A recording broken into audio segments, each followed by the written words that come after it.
Hello and welcome to another edition of Turned Out a Punk. I'm your host, Damian Abraham. Once again, I'm bringing you a conversation with someone who grew up listening to punk, may or may not still be involved with punk, but had their life changed by the genre in a major way. And today on the show, this is awesome. This is a big one. Georgia Hardstark is here. That's right, from my favorite murder. And we talk about punk. This is a really awesome episode. I can't wait for you to hear it. More on that in 1 second. But first, if you want to get in touch with me, head over to the email address, turnedoutapunkpodcast@gmail.com. That is run by my brother and show producer and guest booker extraordinaire, Tristan Abraham. I love you, buddy. Thank you for all the hard work you do.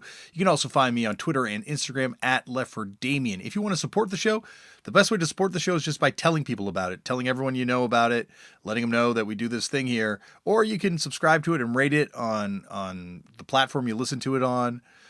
Or head over to patreon.com/turnedoutapunk. And thank you to everyone that does do that over there. And check out some of the fun stuff that goes on over in that world. Like the footnotes and things like that. You know, check it out. You can also just be here. You know, check out each episode.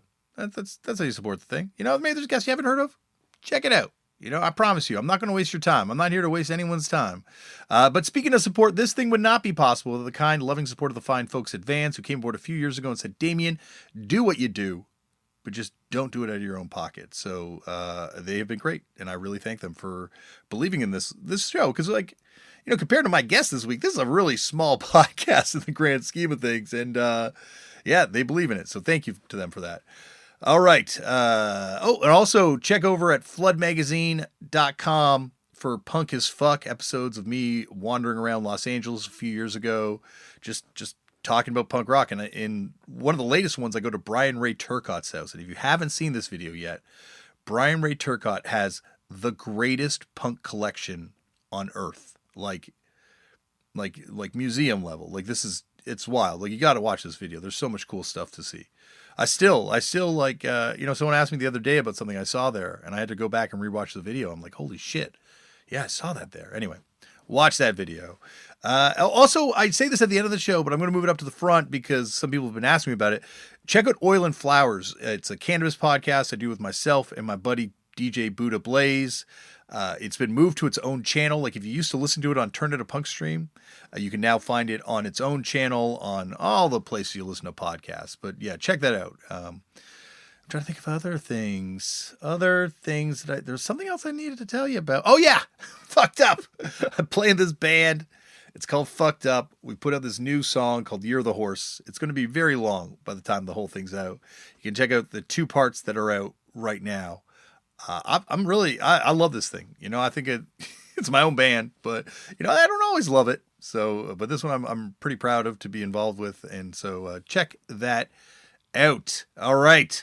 On to today's show. Today on the show, Georgia Hardstark is here. Now, if you are a fan of podcasts, you definitely know my next guest, because her and her co-host, partner in crime, given the podcast, Karen Kilgariff, started this thing a few years ago, and it blew up. This is one of the most popular podcasts going, period. So to hear from Georgia that she's a punk fan and is into this show, we had to invite her on this thing. And it's amazing, like, talking to her to see how much of what she does is informed by punk rock. And of course it is, you know, like, they've built their own little big subsect of this podcast thing, and through their fans, the Murderinos, and this kind of feverish fan base, they really kind of kicked off this true crime podcast boom that we're in the midst of. And it proves the thesis once again that it all somehow weirdly ties back to punk rock in some way, you know? So anyway, I'm not going to ramble on anymore. Sit back, relax, and enjoy Georgia Hardstark on Turned Out a Punk. Georgia, thank you so much for coming on the show. Thank you so much for having me. I'm excited to be here. Well, as I was just telling you off air, it's incredible to have you here because I don't think there's been a guest my wife and I have been as collectively excited for as you. We were just folding laundry, listening to you upstairs before I came down here. I know it's kind of surreal. Well, it's kind of surreal for me, you know. So it's a thrill to have you here. Well, yeah. Then I guess it's surreal on both ends. Love it. Well, I got to start this off though the way they all start off, which is Georgia. How did you get into punk? Yeah, I mean, it kind of started like, so I grew up in Orange County in Irvine. So it was super suburbia. There wasn't a lot of anything to listen to, but like Kiss FM and the radio. And my brother was older brother was kind of this like computer dork and a little bit of an outcast. And I'm like, he was my just nerdy older brother. I didn't realize at the time how cool he was, because he started getting into like Guar, and this is the early 90s. He started getting into Guar and Primus. Okay. But also like Mudhoney. And one day he like called me into his room. We were kind of bonding over music and cigarettes and pot. And he played Ween's Pure Guava for me. And so that was it's not punk, but I remember both of us were just like silently looking at the radio being like, what the fuck is this? This is the coolest thing ever. But he also was into like, I don't know if he was into Black Flag or just had that one shirt where the cop has the gun in his mouth. Oh, the one where he's like filleting the gun? Yeah. And I remember he wore it to high school and got sent home. And this is fucking WASP territory where I'm from. So they were very scandalized by it. So that's what he was like. So he was also into like Mudhoney. And I had kind of gotten into like Jane's Addiction, and I was hanging out in 7th grade with some of the like other like delinquent girls. And one of them had a boyfriend who was a little older, and he was into punk, and he was in this like, I mean, like they were like gutter punks, mohawks and all this stuff. And they had this terrible band called The Iniquity, but we thought it was so cool. And so we'd go to their like, you know, their practice space and hang out and take acid and listen to them jam. But they were into like, this is when I really got into the good shit. You know, they were into like Circle Jerks and Misfits and all the good stuff, you know. Some crusties have really good taste. Yeah. You know, like the good punk, but terrible people. Yeah, later, sometimes. Scumbags. Yeah, unfortunately, I think you're right on that one. Sadly, there tends to be I don't know. No, yeah, and I did. You know, I had been kind of a nerd and an outcast, and very different from the people I grew up with. And so finding the music itself was just like, my teenage angst was just like, oh shit, like this is different. And I loved it. And it was also kind of a way to like set myself apart from the younger girl, like, you know, awkward girl I was. And like kind of, you know, I pierced my eyebrow before school one day, and like kind of an in your face to the popular girls of like, stay the fuck away from me now. So it gave me the self-esteem boost that I had not had before. So that was really rad. Yeah, it's definitely something that when you find it, it's just gives you this inner confidence that you're finally proud to be an outcast for the first time. Yeah, I didn't want the new clothes that they wore, and I didn't want to look like they looked anymore. Yeah, exactly. Like I felt the totally the same way. Like I very much felt like an outcast, and then for the first time when I got into punk rock, it's like, well, fuck them. I didn't want to go to that party anyway. Those people suck. Right, right. And you know, it was a lot of in Irvine, where I'm from, there was a lot of hippie jocks. Like that was the thing. So my sister had this high school boyfriend who was just also a scumbag, but a hippie jock scumbag, you know, and like he definitely did not like that I was getting into punk, but it was, you know, he tried to get me like cassettes of Led Zeppelin and shit, and I wasn't having it. But yeah, it was like, you know, Bad Brains and DRI and that sort of thing, and hanging out with these in the you know, LA River, drinking 40s, and it was exciting. I mean, it was exciting. I've always heard that like bands like Pennywise and NoFX, like it was quasi mainstream there. They got so huge in Southern California and Orange County. It definitely did. It wasn't what I think we're a little like little anti that, and Okay, a yeah. little, I never got into Pennywise, and I really didn't even get into like Social Distortion until later. Hmm. I think the Orange County-ness of it all was a big turnoff to me. I really don't like Orange County. Apologies to your listeners who live there, but because there was a big skinhead faction too at the time. And in fact, the first show that I ever went to, it was in 1993, and I was 13, and it was the Vandals, who were my favorite band at the time. And my poor sweet dad like agreed to drive my friend and I there in his like minivan. And it was in like Fullerton, which was not a great place at the time. This place called the Ice House. And we made him do the whole fucking drive down the block and drop us off. It was like in the middle of warehouses at night, his little 13-year-old girl, poor guy. And he, of course, like sat outside and waited for us. And then I can't remember who was opening. It was like, it must have been like Face to Face or Unwritten Law or something. But I was there for the Vandals. And my first show, the opening bands play. The Vandals gets 3 songs in, fucking pit. I was loving it. It was so exciting. My friend and I went around in the pit a couple times. It was just very exciting. And then they had to shut the whole fucking place down because these skinheads had stabbed a dude in the pit for wearing a fucking Jimi Hendrix shirt. Like that's what it was like in Orange County in the 90s. I don't know what it's like now. I haven't lived there in 20 years, but it was like, yeah. You're not the first person to come on here and talk about the violence and punk shows in Orange County. Like it's almost kind of storied for the violence that happened at punk shows there. Like it's famous for ruining LA punk, right? Yeah.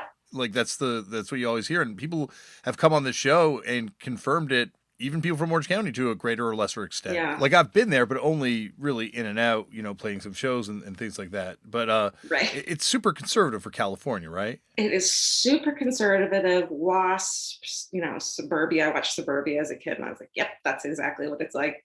Yeah, I mean, it is. It's very conservative. And, I think I'm Jewish. And in Irvine, it was not, we had to have temple in a Christian or a Catholic church because there was not enough of us to open a synagogue.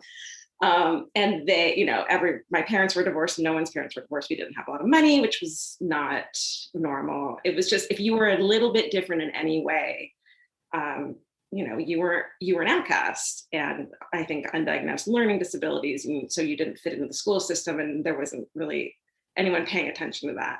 And I think that that's kind of what I love too about the punk scene, this little punk scene I was in. It was every single one of us had some, we were all latchkey kids. We all had, issues with our parents and life. And it was almost like you suddenly found your people. And so for as many like scumbags as there were also a lot of, really great influential people in my life and friends that I was able to have. But that said, I think, I listen to a lot of your episodes, obviously, and I identify with certain, like Bill Hader has a similar beginning story to mine. But in a way, it's like, well, as a woman, it's a bit of a different, like the price of entry is a little different. And so and then because of this, negativity, there's like, I started doing meth with them at 13. Holy shit. And so it's like, there's that. I kind of had a long, it's taken me a while to understand that the music and the personality and the ethos is like what meant so much to me, and let go of a lot of the like animosity I have, because it wasn't, it was me. I had a low self-esteem. I thought that that's all I was worth. And it is, the price of entry, it felt like as a kid. Well, first of all, I'm really sorry you had to go through that, because you're right. Like it's this wonderful thing, but it's definitely a place where predators can hide. Yeah. Because there's this Peter Pan quality to it, where you have situations where there are like 40-year-olds hanging out with teenagers, and it could be innocent, Totally. But it's also not a lot of times, and a lot of sinister stuff can happen. And right. As a parent now, I look at my kids and I think, oh my gosh, like yeah. I can't believe, like I have an 11-year-old. In 2 years, I'd be sending him out to go to a show. Totally. I mean, imagine my dad, we come to the van early to leave, and we're like, well, someone got stabbed, Dad, Yeah. so we have to go. I mean, yeah, it was interesting. And I do look at, like, I thought I was like grown up and older for my age, and that's why I was into this. And I look at 13-year-old girls now, and I have a like 11-year-old daughter, and I'm like, that is a young child. I didn't realize it at the time that I was a kid, you know. Yeah. So, but I mean, I'm not blaming or dwelling, and punk changed my fucking life and who I am, and I don't think I would be who I am and without it. And you know, starting this podcast just to say fuck it in a like, let's just try something kind of way is the same personality. Yeah, and you totally did it. You know, you built your own lane. You know, you DIY Yeah. built something from nothing. Yeah, well, it's like you have to just do it on your own. You have to make a fucking zine and pass it out and start a band. And yeah, so let's see. What brought you to the Vandals? Because you mentioned being at the show for them. Like, where did you first hear that band? Because they're not on the radio or anything. Well, another way I got onto punk is that this kid moved into my little neighborhood that I lived in, and his name was Christian, and he was a goth, but he was an ex-punk, and he was like, I don't want this anymore. I'm into goth now. You can have all my punk cassettes. So he just gave me like 5 or 6, you know, like recorded, you know, not, it was just what are they called? Like mix cassettes of the bands that he had been into before he was goth. so on that is where I found Dead Kennedys, which to this day I credit for a lot of my personality, Jello Biafra. And I just saw you're about to have him on again. And I was just listening to his old episode where his cat is meowing in the background the whole fucking time, which really spoke to me. Yeah, no, actually, that was the cat of the place he was staying, and it was driving him nuts. He warned me before we went on air. He's like, the cat will be meowing throughout this whole thing. And it touched my heart. It made him even more endearing to me because I'm a fucking cat person. Well, you might actually hear my cat meowing because he's taken on this new habit of just screaming. Oh yeah, I had a Siamese. That's what they do, right? It's like they scream. Yeah, that was great. My first record that I bought on my own was Dead Kennedys. There was this record store in Huntington Beach. It's still there, called Vinyl Solution. And then there was another one called Noise, Noise, Noise. And those were like the 2 record stores that you could just like go pick something out and it'd be great, or ask the, you know, store clerks for what I like this, what else should I listen to?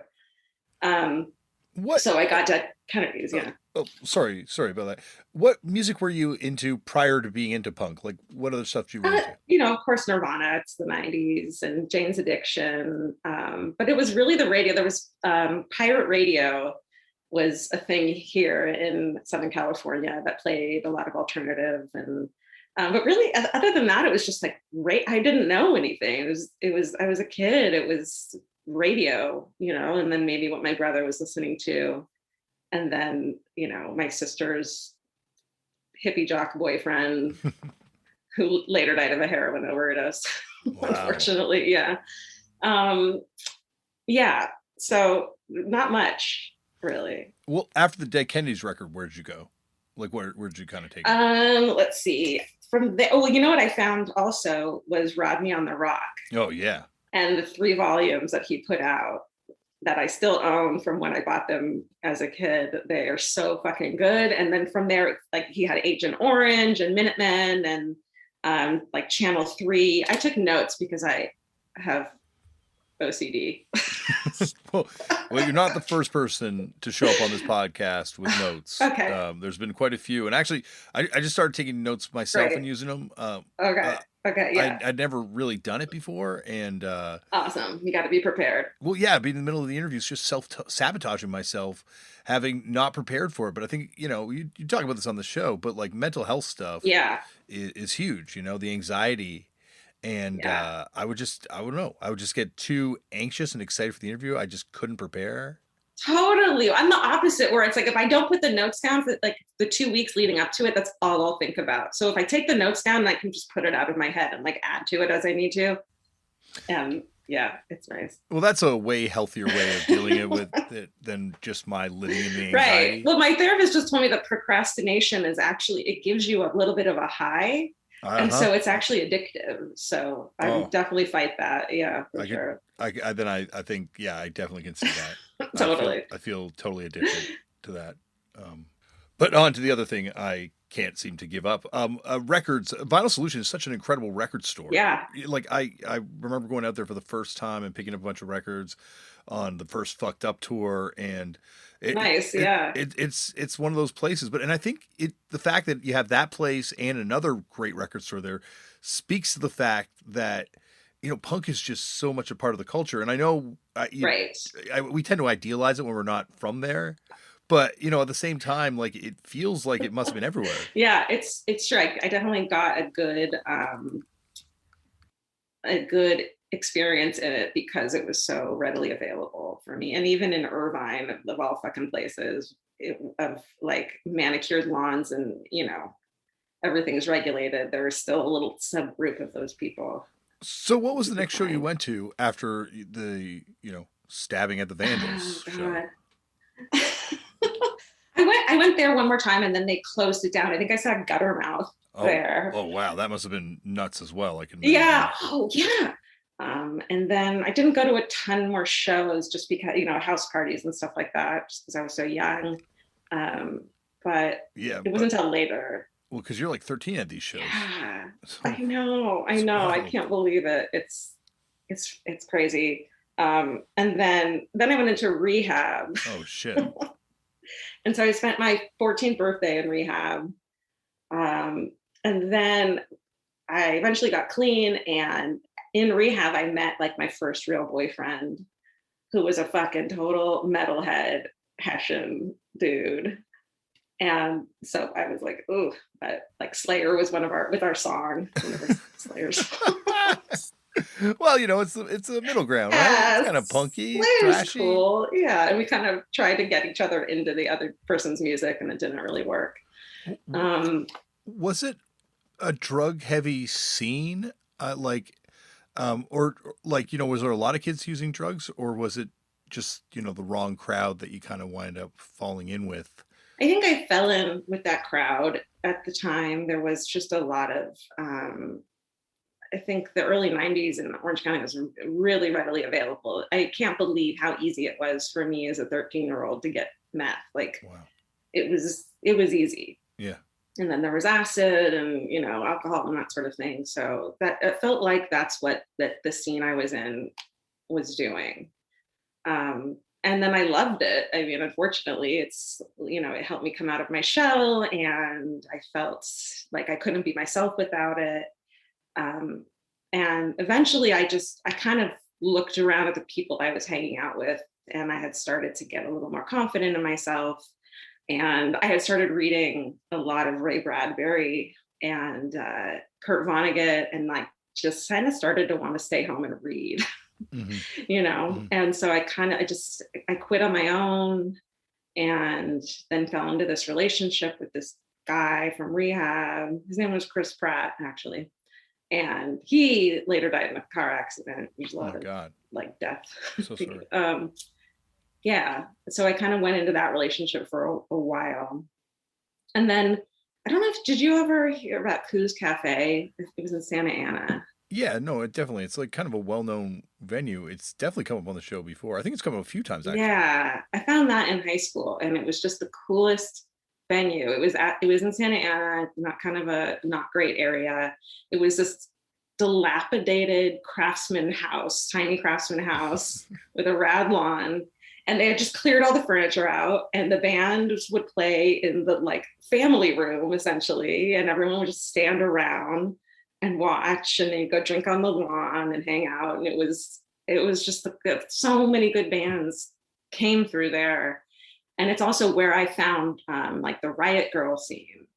And that did wonders for my self-esteem and learning about feminism, and just kind of changing my understanding of what it meant to be a woman in the scene.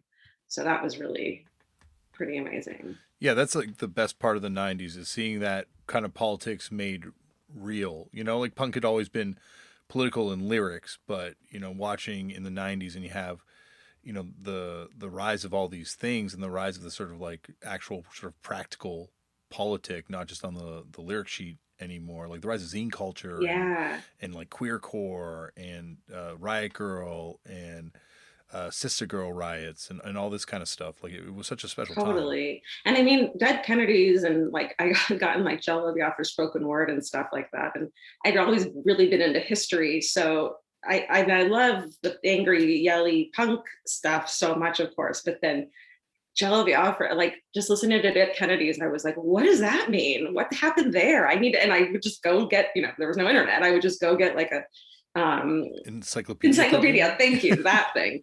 That old thing. Yeah. And like look and ask my mom, like, what's a Biafra? And like, what's ketone factor? Like I wanted to learn, and what's, you know, why is Reagan such a piece of shit? Yeah. And so then, yeah, learning, you kind of understood that you could learn stuff from what you were listening to as well. Have you ever seen that clip of him on Oprah? No. Are you serious? Man, it is amazing. It's him and Ice-T, and it's during the height of the PMRC thing, and they are on Oprah, and it's amazing to watch. It's got to be one of my all-time favorite YouTube watches. Oh my God.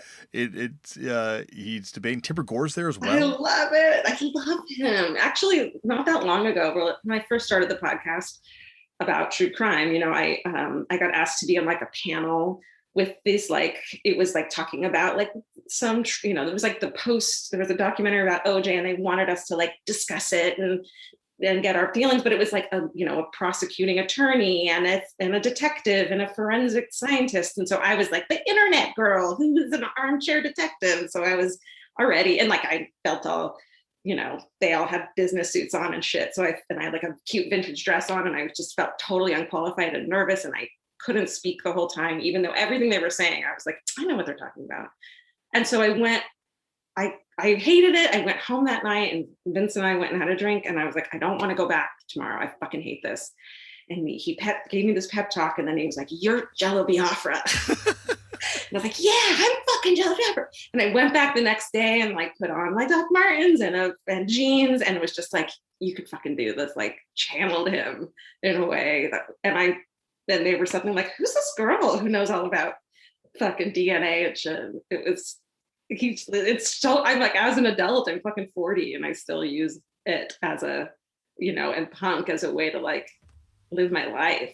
Oh, that is awesome. Yeah. I've never heard of like channeling your inner Biafra. Like, you know, we talk about the little Ian Mackay that sits on your shoulder on the podcast sometimes, but like the Biafra is like this other thing, you know, like it's the ability to just let your freak flag fly. Yeah, and be outspoken and like not afraid to have a different opinion than everyone, because everyone's just been fed the same fucking shit their whole lives and don't question it at all. And, you know, why not stir some shit up?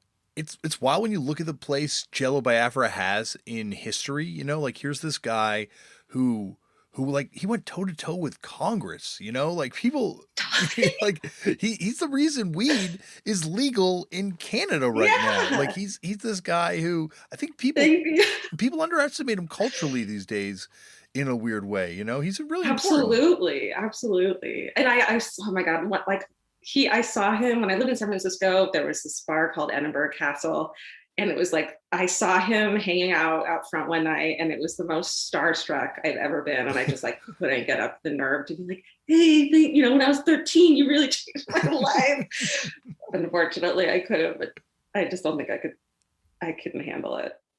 Well, next time you gotta do it. Okay, right? I know I will next time. Yeah, because he is a amazing person to talk to. It's like opening up a peanut brittle can full of conversation, you know. It's just like, oh my gosh, what did I do? Yeah, there's a lot of conversation. I actually did go to Ian Mackay's house though, the Discord house. Oh, that's awesome. So you did that tour? From him. That's incredible. Vince and I, we were on tour for My Favorite Murder, and we were in DC, and like Vince had known that. And by the way, so my husband Vince, aside from being into punk and everything, he's also does the We Watch Wrestling podcast. Oh, absolutely. A fantastic podcast. And I think we actually gigged together one time. Right. We did the Suburban Fight Show. Yes. I did some ring announcing. They did commentary. That's awesome. Yeah, it was a lot of fun. But are you into wrestling at all?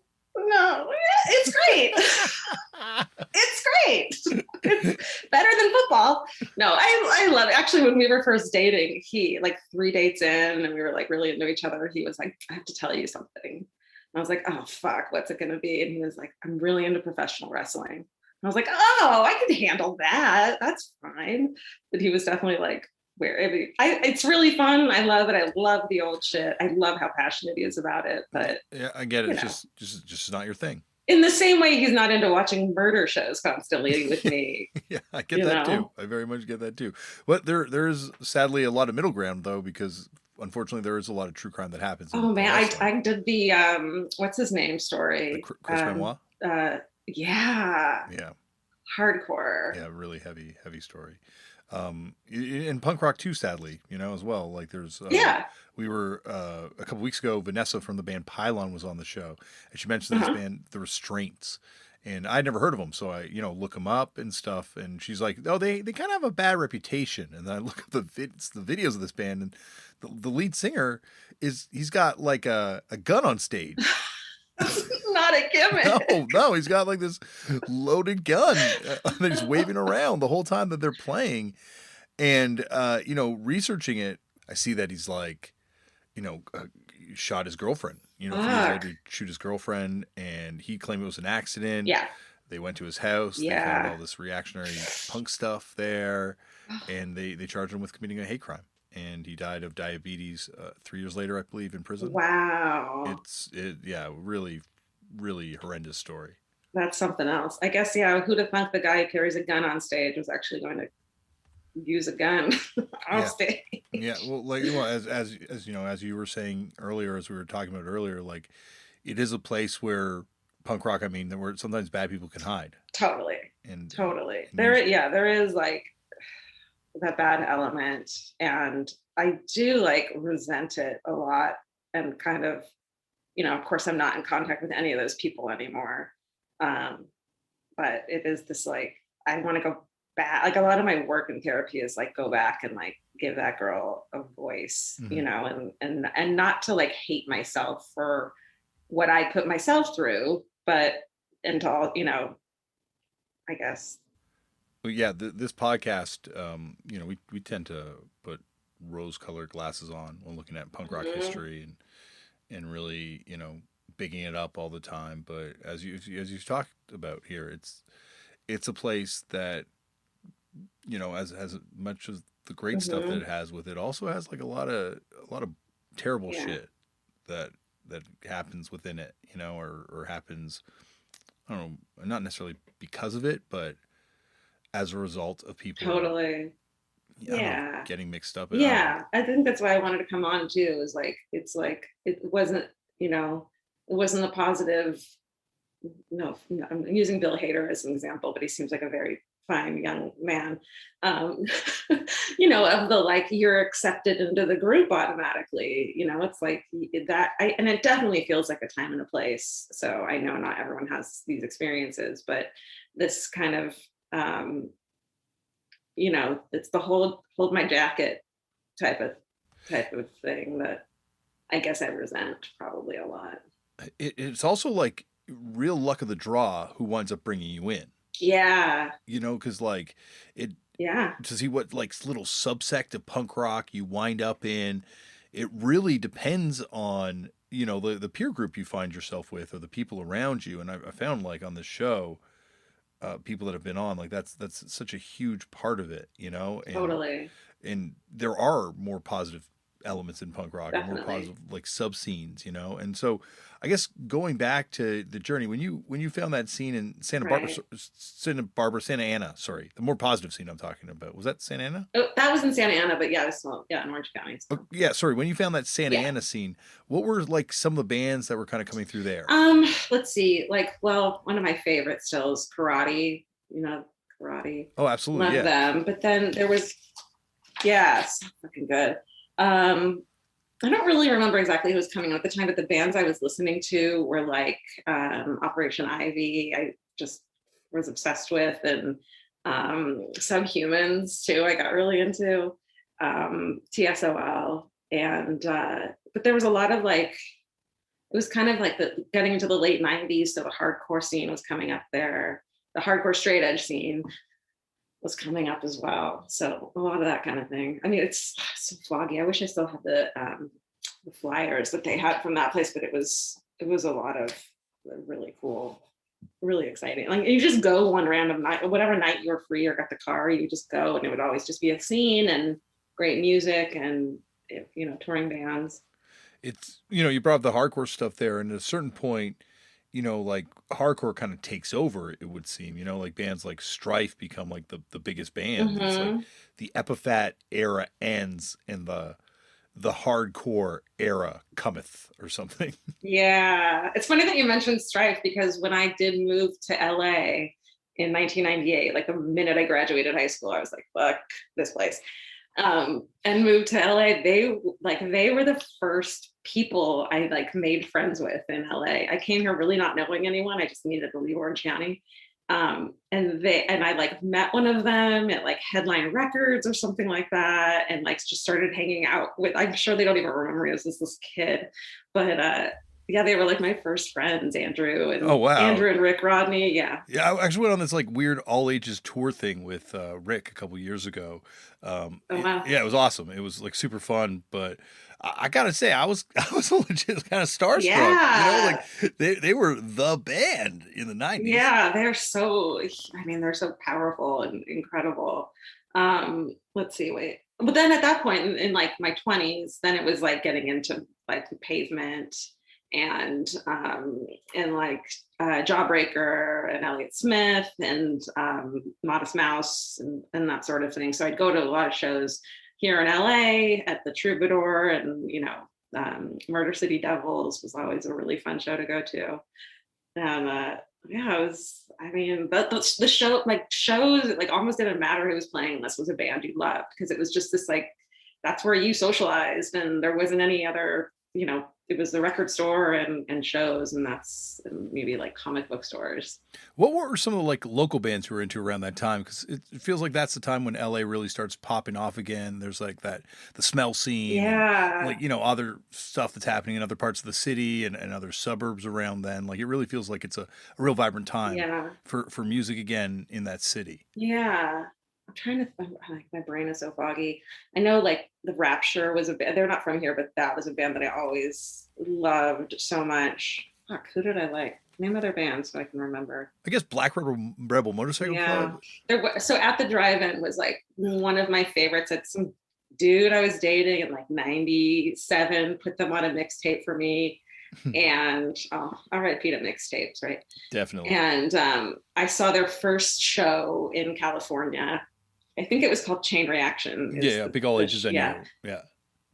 And there's nobody there. And then like I kind of followed them around, you know, in LA and kept going and love them. And then I couldn't get, then it was sold out and I couldn't get tickets, and you know, and that was a time when I had to, you couldn't get tickets online, or if you could, of course the price is like too much for me to pay. So I'd go to this like window on Hollywood and Vine, drive all the way across town to like, so I could pay cash and not have to pay the fees. And yeah. And then I got my fake ID taken away at the Troubadour. So that was kind of it for me. And then I moved to San Francisco and like kind of stopped. I don't know why, like stopped going to shows as much. I saw, I saw Jets to Brazil and of Montreal. I saw them up there, who are like, I fucking love them so much. Yeah, and then actually, like when Vince and I met, that was kind of what we bonded over in a way. Like we're both in like the comedy scene here in LA. So there's not a lot of, it just seems like not a ton of people who grew up with music as we did. Mm-hmm. But I remember walking into our friend's birthday party at this bar, and I see this like fucking tall dude, shaved head. He had his Fred Perry on and had that like, there's just this posture of you dudes who were into hardcore. And immediately I was like, what's up? That's the dude. and he doesn't remember the meaningful eye contact we had, but he came over, and then I don't know how, we started talking about like hardcore and punk and music, and he has Capsule Records, and he put out like the first Grade record, and I was like, Wait, Grade? Grade, yeah. Oh shit, is that Capsule Records? Yeah. Oh my God, I never made that connection. That's so yeah. wild. I know. I was like, it was awesome. I never made that connection. Talk about a true punk wrestling connection. Yeah. That's and a Southern Ontario connection too. That's right. That's band Grade that I don't think ever gets the credit they deserve. They invented Screamo. Screamo. I was obsessed with Screamo. No, it meant so much to me. It was like so deep. Yeah, I wore belts around my skirts and had like the fucking black bob haircut and drove a Vespa, and it just meant so much to me. Very well. And the Screamo you're describing, like it's talking about a genre that bears very little resemblance to its former self, right? Like it just became a character of itself after some point, like. Well, because I feel like at that point, social media was starting. Yeah, definitely. And so people started putting out. The last time I was on that kind of social media was like, there was a thing called Makeout Club. Oh yeah. You remember that? Oh, definitely. Gibby from Panic ran it. Yeah. And at the time I was going to a lot of soul, like Northern Soul clubs here in LA as well. So that there was like a little bit of a crossover with like, the punk and like the DJ soul. night kind of crowd thing. Yeah. It's funny because it hasn't come up before, but punk really invents social media. Yeah. Well, like you think about like Makeout Club, that predates like Friendster and MySpace and Facebook and all that stuff. Like it really starts there. Did you get into LiveJournal as well? I didn't. My wife Lauren was super into LiveJournal. Me too. Yeah, I had one, but I just never really took to it. Yeah. But it totally, right, again, like it's totally proto social media that's happening there. Pre-blogging, I think. Yeah. Yeah, definitely. Like pre-vlogging and also like it seemed like a lot of friendship happened in the comments, like a lot of communication. Oh my God. I have friends to this day that are actually, the reason I found out of this podcast is so we have Exactly Right. That's our podcast network that Karen and I started, and our social media manager, Aaron Brown, who I met on LiveJournal. Like we became real life friends from LiveJournal, and she was from Orange County punk as well. And she was like, it was so weird. So the day I reached out to your brother, that morning she had talked about this podcast, and I was like, that's rad. And then I told Vince about it, and he was like, fucking know him. I was like, that's crazy. And then we were on our way to my friend Julia Vickerman's to get to have a puppy play date, because I just got a puppy. Yeah. She's a dog, and her boyfriend is Tom Sharpling. Oh shit. And he was like, have you listened to this? And I was like, this is fucking crazy. This is fate, and then I binged the podcast, and I was like, I have to be on this. This was so cool. Oh, that's so weird. Like in one fucking day. Well, it's kind of the thesis of this podcast. Like you look at anyone that's doing anything interesting in pop culture, like a lot of the times it connects back to this, like it's always comes back to punk. Yeah. And it's weird. But anyway, I want to get back to that posture thing you brought up. What is it about hardcore kids' posture? Is it like a self-confidence thing mixed with complete self-defeat? Like, is that what it is? I don't know. It's something of like, it's a stance you get from standing around shows through your like 20s. So your posture gets fucked up because you're just kind of hunched over trying to look, trying to hang out and look cool. And then also I feel like for the straight edge guys, because Vince was straight edge, it's also like you can't rely on a beer to like drink your beer. You have to just kind of stand there. Yep. And it's just this kind of like brooding, trying to make yourself look like you're supposed to be there because you don't want anyone to call you out and be like, who are you fucking poser? So there's just this stance that I find I just love it, and I fucking recognized it immediately in him. Well, I'm not gonna lie. At first, I felt a little slighted, but now I get it. It's definitely something. Yeah, like kind of trying to look badass so you don't get beat up if you don't know. And how like especially I feel like in straight edge hardcore there was like a big fucking like kind of jockey. Who the fuck are you? We're in this crew. You're in that crew. And so I think there's this posture of like, look like you belong here.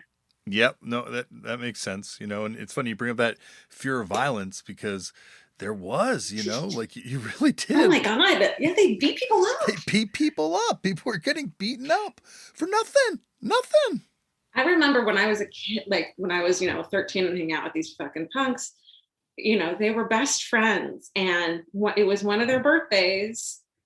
And of course, the girls, we were like best friends. We'd link arms. We would be there for each other. And it was one of their birthdays. And so, like, okay, don't tell, they got there early. We're going to beat the shit out of Mark because it's his birthday. And when we drop a cigarette, that's the cue to beat each other up. And they did it. And my friend and I just walked the fuck away. And it was like, the guy was like, thanks. Like they beat each other up for their birth. I feel like by your face, that must be in Orange County. I think there probably are elements of that like everywhere, there's probably like scenes like that, but I just, I kind of benefited from not being involved. But when you brought up, suburbia and how relatable that was, have you ever seen Decline of Western Civilization Part 3? I don't think. No. Is that which one? Well, the third one's the weird one she shot in the 90s. Oh no. It's really cool, but I guess she was working on a film with the Weinstein brothers, and it was wow. just a soul crushing experience. So Ugh. she went down to Melrose and just saw these punks walking down the street, like a bunch of young punk kids, and was just like, "Where are you guys going?" And they're like, "Oh, we're going to a show," and she just tagged along. Yeah. And ended up making this whole documentary about this group of punk kids and the scene and the music and all this kind of stuff. It's amazing. It's really real heavy though. It's really harrowing. Like by the time the film's over, 4 of the characters they don't even make it. Fuck. And it just seems very much kind of similar to the scene that you're describing, that you kind of fall in with, like the same sort of group of kids. Yeah. Well, Canadian people aren't going to beat each other up. You guys aren't all about that. So. Well, I'm sure there definitely was stuff like that happened in Canada, but it once again, no one's going to pull a gun. And that's right. I think that's a big difference here, but there's violence. I definitely saw a fight between 2 dudes, and one of them pulled a fucking hammer out, like yikes, and used it. It was weird. There was another girl who beat up this other girl for maybe dating her. Like it was not. I'm glad I got out of it. I'm glad I still marvel at 14-year-old me was able to quit meth by herself. Like it's very much of a like, there by the grace of God. Like there's no rhyme or reason that I'm not more fucked up than I am, Mm-hmm. And I'm so grateful for that. Yeah, there's been multiple people that have been on this show that kind of describe, similar situations to what you're describing, and it maybe it's because people are younger and young people are more resilient or something like that, because the trauma people are going through is just it's just so immense, like it would crush an adult, like the stuff that some people have to go through in this music scene. Yeah, and it's funny though, because then when my friends started doing like coke in their 20s, I was like, fuck no. I already did that. I don't, so maybe it saved me in some ways, and I only burnt a few brain cells that I was able to re-up. Is that how it works? I don't know. Yeah. No. I was just going to say, like, the other thing around this DJ culture is it's kind of perfectly timed for everyone to start breaking their edge. Yeah. Like in Toronto, and I'd probably LA too. I don't know, but like everyone was starting to drink, for the first time. And there's like this, it's perfectly timed for the cocaine resurgence. Right. So a lot of these kids are getting fucked up. Yeah. Well, I did have a phase in high school that I started going to raves in like mid 90s. That was a whole, and it was so weird too, because there was this guy named Sean in the punk scene who was this like really cool dude, and then I ran in, he became a DJ at raves, and we like crossed paths, and I was like, he was a little older, and I was like, you're that guy that I was like scared to talk to, and then we started dating because it was like, what, I found a punk guy in the scene, what the fuck. Well, it's funny because in England, this is where it comes out of. Like, it all comes out of the punk scene. 24-hour party people. That shit is so amazing. One of my favorite movies of all time. It's so beautiful. It's the only movie I've seen and then left the theater and paid to see again right away. Oh, wow. Yeah, we watch that like every year. I think though my favorite scene of any punk like show or punk thing was in Up in Smoke when Cheech and Chong, when they go have to play the Battle of the Bands and they make up a punk band. And do you know what I'm talking about? You know, Sticking in My Eye, a classic. Yes, Vince and I joked about having our first dance at our wedding to be it's an Earache My Eye, or yeah. Oh yeah, you're right. Yeah, Earache My Eye. We joked that what if that's our first dance at our wedding, but we did the Trogs instead. well, probably a better choice in retrospect. But weirdly, that's actually like one of the first punk songs. Is it really? Yeah, like it predates the movie by a good few years, and like when you hear it, wow, I did not know. Yeah. Well, yeah, it's one of those weird things where it's like, yeah, man, these guys had it figured out before everyone. It's like the Beastie Boys when you're like, I love the Beastie Boys, and then suddenly they're playing what's the punk song? Like Heart Attack Man or something? Yeah, and you're like, what the fuck is this? Yeah. I like, oh, more of this, please. Have you ever heard the Village People's punk record? No. They did a comeback record in like, I think it's like 79 called Renaissance. And on that record, they have a song, like a new romantic song called Big Mac. And then they have this song called Food Fight.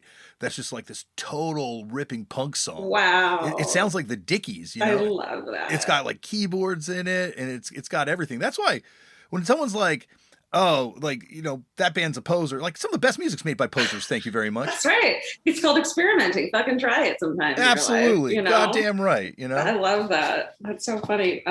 Did you read Hollywood Park? No. By McKell Gillette. He's the lead singer for the Airborne Toxic event. No, I haven't read it.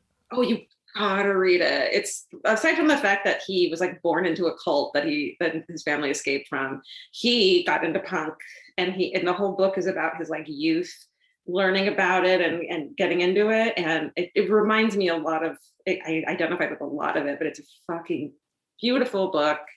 And if you listen to the audiobook, there's a lot of good music in it too that he like scores. But it's, the like kind of, you know, having no supervision and having your cool neighbor play punk for you for the first time and being, you know, it matching your angst. And it's really cool.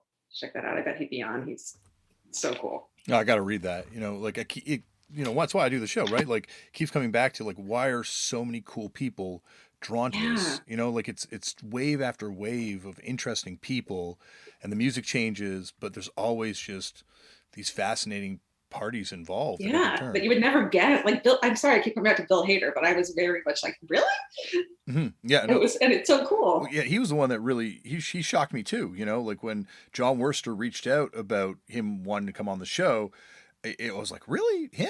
But then, of course, once you start thinking about it, it makes complete sense. Like, it makes complete sense that you're a punk rocker too, because like anyone that's doing something interesting would be looking around the pop culture at the time and saying, nah, there's gotta be something more to this. Well, I was looking at like, you know, the people who have been on your podcast and their credits, and it's all these like cool bands or really cool projects. And I'm like, what is mine going to be? It's just My Favorite Murder. And then it's like, well, no, Karen and I started this in my shitty Hollywood apartment, and we had no plans for it. And we just wanted to do something cool. And we had no, you know, it was very much like a DIY. Let's just fucking do this. And we love talking about dark, fucked up things and laughing about it. And it felt like putting out a zine of something I was passionate and interested in.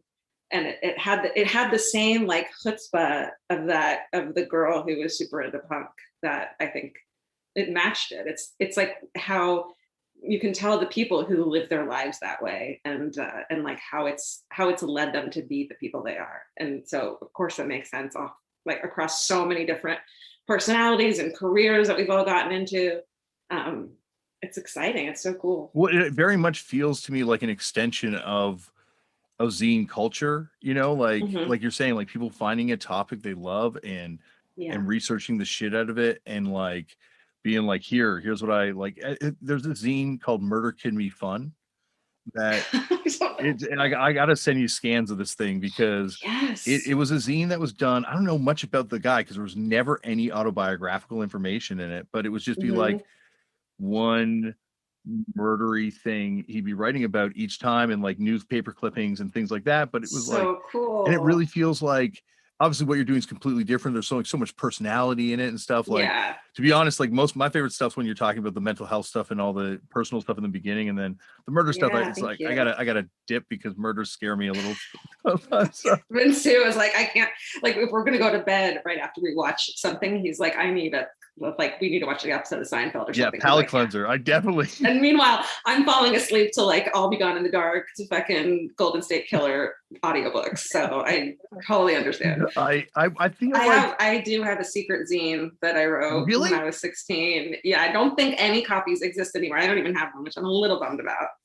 I fucking hope not though, because 16-year-old Georgia, she had feelings, and and she was like deep, and like I wrote about like Delight. I really got, this is my raving days, got really into Delight, and also like Wu-Tang Clan, and also Sublime. It was a very weird time for me. With maybe the Sublime, the exception of Sublime, this sounds like an incredible zine. Delight and Wu-Tang. I gotta read this.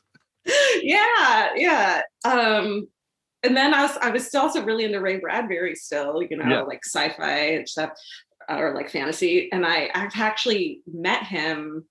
I kind of credit it. So we wrote a memoir called Stay Sexy, Don't Get Murdered. Karen and I had a joint memoir, and I wrote about this in it. But I kind of credited him for like helping me get off drugs, because all I wanted to do was sit at home and read his books, and like also the people I hung out with like didn't read. And I was like, didn't read books and didn't understand it. And it was like, oh, maybe I'll be alone. So I wrote him a letter when I was like 16 or 17 and gave it to him. He did a speaking engagement at UCLA, and I gave him my letter. I went up on stage and like handed it to him, and then left. And then this is the little punk rock girl that was still in me, went and got her nipple pierced to celebrate on Melrose.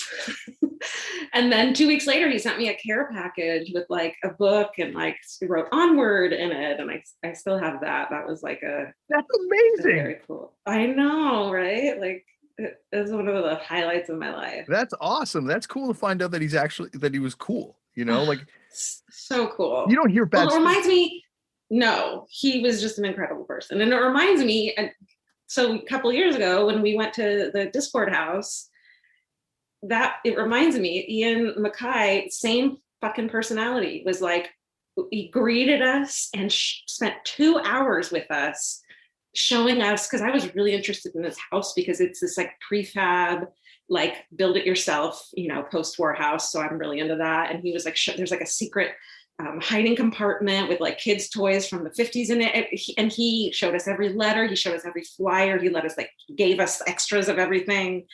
And I was, of course, trying to talk him into doing a podcast, which he was not having. And he was so generous and open, and like, we obviously were both just like giddy little kids, about this, an idol. And then we're also awesome. Took a photo with us on the front porch in his fucking position. Like, he couldn't have been more, what's the word?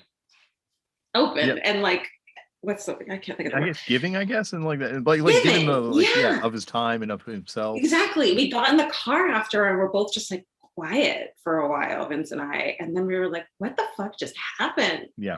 It was like monumental. It was very validating. It's funny because like it's and this sounds like overstating it, almost like I'm being humorous with it, but it's like, I think it's the equivalent of like for people that are religious when they go and meet their religious figure.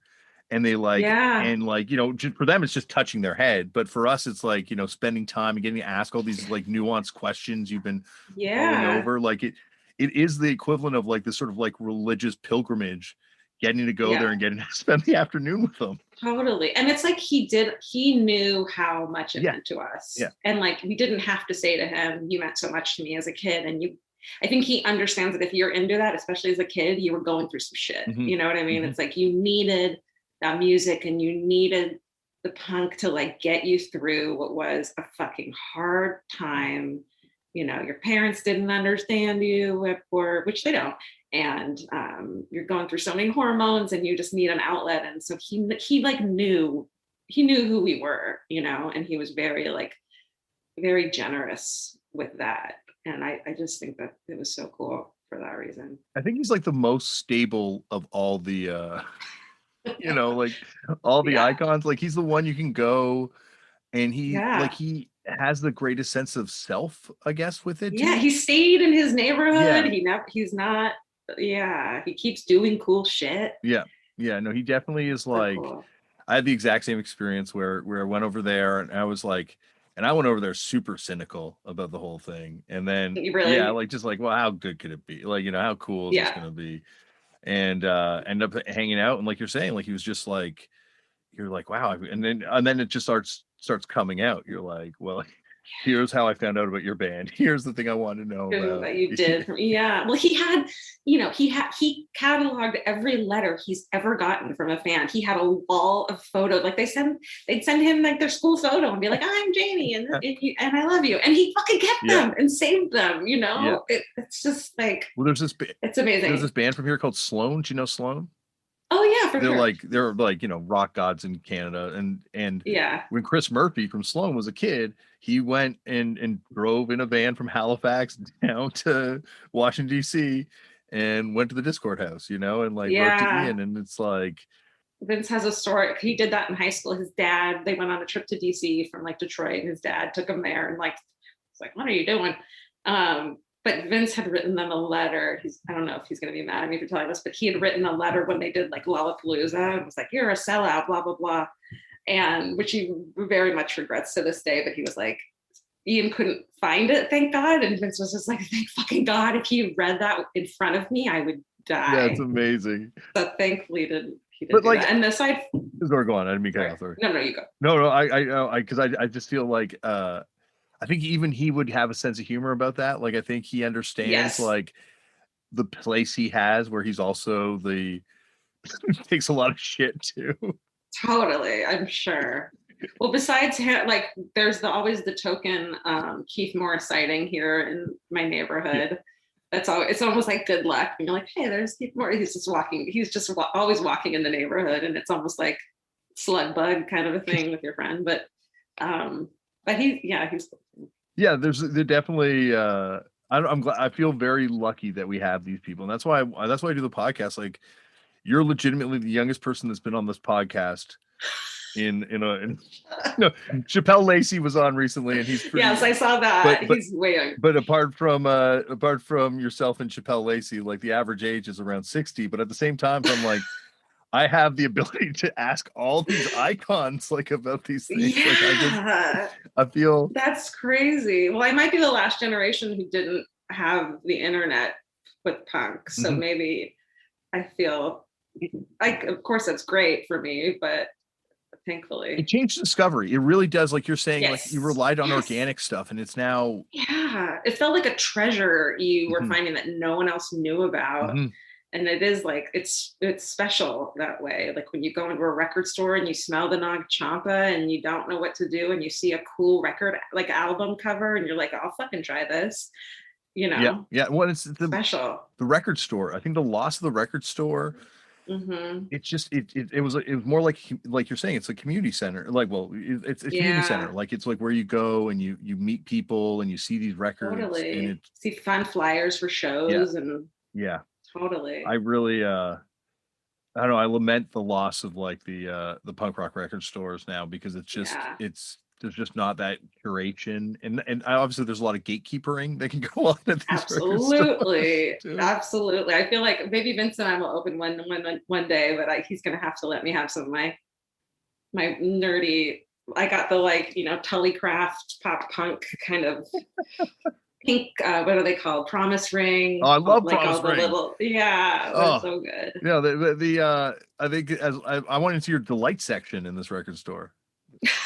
Oh, that'll be present and accounted for. That would be sure. They're actually like one of those bands that I know they've got to be deep punk heads. You just see them, you're like, someone was a punk in that band. Definitely, and into some really good music, like old school, fucking great music. Yeah, no, definitely. It's when you met Karen, are you like a Mr. Show fan? Were you a Mr. Show fan? Yeah, I when I was like 20, a friend of mine, Doug Jones, who like a shout out to all, because he's just like was the comedy gatekeeper and like great music too. He had like taped it off of the TV. Yep. And so played me his cassettes. He's like, you have to watch Mr. Show. I was like, all right, whatever. And then of course I was obsessed and we watched it over and over and quoted it constantly. And then he knew about this club, Largo here, which is now like this beautiful comedy club, but back then it was just like an Italian restaurant that like let them do shows whenever they wanted to. Mm-hmm. He took me to that, and it was like all the Mr. Show people just doing this tiny club. You could like, if you bought dinner and sat down at one of the Italian little tables, cocktail tables, like in a fucking movie, you could watch, but we didn't have any money. So the bouncer would just like let us stand at the back wall, and we'd have like a flask. And we would just watch like everyone you can fucking think of, like Bob Odenkirk and Karen Kilgariff and fucking Nick Schwartzen and Sarah Silver, like all these amazing comedians do their thing. And then they all, so I was a big fan. And so when I, 15 years later, met her at a party, some of mine and Vince's comedy friends were friends with her and like writing on shows with her. And she came in and I was like, fuck, don't freak out. Yeah. I don't like to tell her this because I don't want to make it awkward. She knows.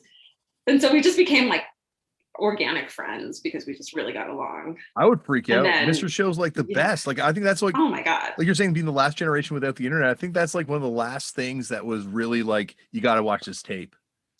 And you have to find it. If you were going to watch it live on TV, you have to be like, I'd come home from these fucking clubs, these like soul clubs, and it's 2 in the morning, and like Mr. Show is on, and like Real Sex is on, and like Strangers with Candy is on. Yes. But you're not ever there's no reruns, and there's no fucking taping anything, recording anything. You have to be up at 2 a.m. to watch them. So it felt the same, like special and like exciting, like a treasure. Yeah, and it also like, I don't know, there's something about that, like David Cross has been on here too. There's something like really punk about that approach to things too.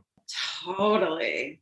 You find there's so many people that got discovered out of that scene too, like Jack Black, and like there's just like Sarah Silverman. Like there's so many people like in that crowd. Like it's just, yeah.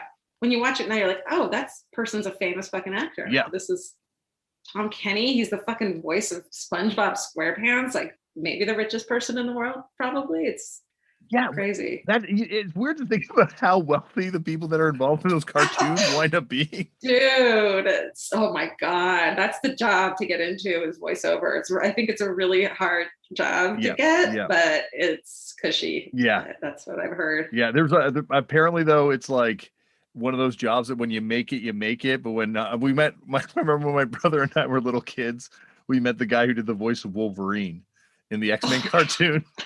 Huge. He was bitter.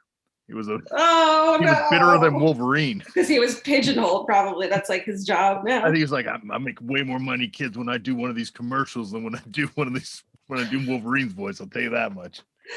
Oh, poor guy. Not anymore. That's Karen and I do a voice for a cartoon now. Like it's called Craig of the Creek. Oh, actually maybe your kids watch it. Craig of the Creek. Absolutely. Such a beautiful show. It's a great like show. So much heart. And they like wrote us these we're the witches of the creek. They wrote us these characters. Oh, that's wild. I didn't know. Yeah. It was just like they were fans of the show, and it's like one of the funnest like so many unexpected things have come out of this podcast, and that is definitely a big one of like, I'm a character in a fucking cartoon. What is my life? It's very cool. Well, it's like that if you build it type thing, like because you build it's like all organic. It's the very, I don't know, that's the coolest thing about it. I think the fact that it's like carving your own lane and taking this thing and using it to your own advantage, Definitely. And then not letting go, because there's so many, of course, of the like business people and like industry people who want to come in and see the potential, short-term potential, and want to take it and do whatever they want with. But luckily I have Karen, and she and I are both we're control freaks, but we also know that you don't get a lot of chances like this. And so you better fucking hold on. No one's going to care about it as much as you do. I'm sure in the same way having your band and like the talk of being on a bigger label and being like, well, they're not going to give a fuck about us. And like, we're a drop in the bucket to them, but this is our lives. So you have to hold on to it. Yeah. And I think there's a lot of people that want to own, I guess the thing you take from punk, like there's a lot of people that want to own what you do. Yeah. And you don't necessarily need them. You don't. I know. I've learned a lot from Karen about, because she's been in the industry so much longer than I have, about, you know, not I think I was a little naive. Like, not everyone has your best interest at heart, and not everyone loves a thing because they love the thing. It's because they love money and control. And, you know, I think especially as women and so many, it's a rare thing for two women to be like, fuck you don't get to touch this. But I think now we have some power, and it feels even better because of that. Well, like, was that kind of the impetus to build your own network so you could just have that kind of, you know, complete control? Like, we were kind of offered it. Like, it wasn't even our idea. It was like this, you know, they want to have us on there. This company wants us to work with them. And one of the offers, because we had a few, was we'll give you your own network. But I don't think they realized they just thought they'd put podcasts on our network and do what they want. But unfortunately for them, we're Karen and Georgia, and we're like, no, this is our baby. We're not going to like put our name on something that we don't completely have control of and support. So we've been able to build it by being in, I mean, it's been a lot of work, by being involved in every single facet of the company. And we're so proud of what we've done, and I think have proven that we can do it ourselves. Yeah, and build your own fan base and build your own thing. The fan base is the fucking key to all of it. It's like your wife. It's like the raddest women, mostly women, no offense, sorry. That like if you go to our shows, it's night, like we have to turn one of the men's rooms into a women's room, because otherwise we can't start the show. But it's just these badass DIY fucking, you know, independent women who support us, and they're like fierce, and they fight for what's right, and they support us so much. And it feels very like riot girly, you know, ladies to the front. And, you know, what is it when they're, when you lift them up, they pull you up too. The rising tide raises all ships. I don't know. Thank you. Is that it? You're a poet. That's one of them. I'm just going to whatever cliche I can think of right now. Yeah. Okay. Yeah. It's a fucking delight. Yeah. It's a delight. Well, it's you know, because it's like you're saying, like it's like the zines, it's like the Riot Girl thing, where like you can shape what you want your fan base to be, you know. And I think that's the great thing about the medium of podcasts is like, oh my God, there's so many out there. If people don't like what you're doing, it's like, just find someone else. Like, totally. And it's like any fucking thing you're interested in, you'll find a podcast about it, and they're your best friends. And everyone's like, I always feel like you guys are my best friends, but I don't know you. It's like, no, we're your best friends. We know you. You know us. It's such a more intimate space than in any other kind of, and like, I guess the only other one is like bands, you know, or like music. I think bands, there's a lot more edifice because it's so performative. Like, that's true. I think a personal zine is the closest thing I could think to it. Like prior to this thing, where you're like sitting, putting pen to paper, being like, here's my raw emotions. Like I'm way like the presentation of who I am on stage with Fucked Up is very different than who I am here. Oh, but isn't it fun? Isn't it so much fun? I wish I had a partner, because I feel like I'm very lonely, and I envy, you know, yourselves. I got my friends John and Wei who do a wrestling podcast as well. Like, I love Wei. Yeah, and you know, Tom and John at the Best Show. Like, you look at these partners, and you have like a sounding board. Like, oh my God, I would never have done it without a partner. It's just like, it's great. It wouldn't have I'm not as confident on my own to like do something like that on my own. I have to have someone that I either if I don't do it, I'll be letting them down. So, or I'll be the fuck up. So you can't let that person down. You have to do your job. it is, yeah, it is like it's a marriage. Yep. And it's, Yeah. yeah. No, I think that's the best way to have it. Like a podcast partnership is like you're saying, Yeah. like if you're not, there's some days where I'm just like, well, I guess I don't have to edit. Yeah. You have no one to answer to. No, there's just, I mean, that's procrastination, and I have that hardcore. yeah, I'm a terrible boss because I do not enforce any of the deadlines and stuff like that. Me neither. I'm like, you should take time off. We've been working too hard today. Yeah. Like, no, that's your job. You should be doing it. Yeah, exactly. It's a I don't know, it's a very different time. This has been incredible. Anytime you want to come back on here and talk about punk rock, please know you're always welcome. Thank you. That was so fun. I was so nervous that I'd come off as a mall punk. Oh, please. I think that my motto around here is like, everybody's somebody's poser. Like, Ooh. no one is ever going to be punk enough. You know, like I have this guy who comes on here. This guy, he's a friend of mine. He's a pro wrestler. This guy, Robbie Brookside. He saw the Clash when he was 12 years old. Saw the Bad Brains, put on a pirate radio show, and like did all this stuff, like put on shows. And anyway, I went to Liverpool, and like some guy came up to me at the show, and he's like, "I saw you had the guy Robbie Brookside on your show," and I'm like, "Yeah, this is like incredible." He's like, "I don't know, I was around before him."